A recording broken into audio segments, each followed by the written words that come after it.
Today, my topic of anatomy lecture is superior orbital fissure.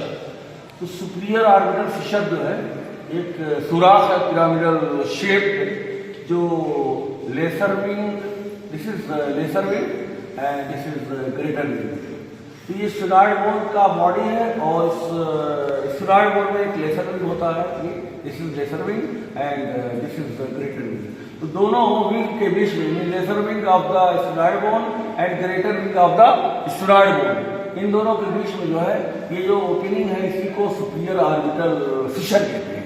और ये superior orbital fissure जो है ये मिडिल करेनियल फोसा को और आई ऑर्बिट को, ऑर्बिटल जो कैविटी है तो ऑर्बिटल कैविटी को, दिस इज ऑर्बिटल कैविटी, ये ऑर्बिटल कैविटी जो सुपीरियर ऑर्बिटल फिशर की है, this is superior orbital Fisher.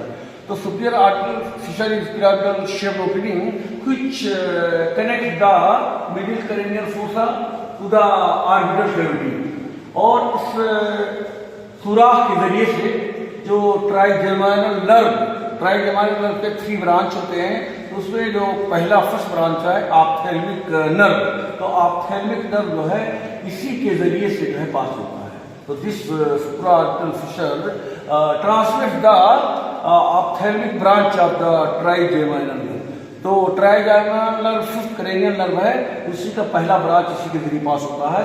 और उसके बाद में जो थर्ड करेनियल नर्व है एप्लोमोटर नर्व, वो भी जो है इसी सुराख के जरिए जो है पास होता है, ट्रांसमिट होता है। और फोर्थ करेनियल नर्व यानी कि जो ट्रॉक्लियर नर्व होता है, trochlear nerve is the fourth cranial nerve, तो वो भी जो है सुपीरियर ऑर्बिटल फिशर के जरिए से जो है पास होता है। और उसके बाद में जो है सिक्स्थ करेनियल नर्व यानी कि एब्डक्शन नर्व, ये भी इसी सुराख के जरिए पास होता है जो है। और ये ऑप्थेल्मिक वेल भी इसी के जरिए से पास होता है। और ये जो लैक्राइमल आर्टरी है उसका जो रिकरेंट मेनिंजियल ब्रांच है वो भी इसी के जरिए पास होता है। In this what I want to finish my lecture.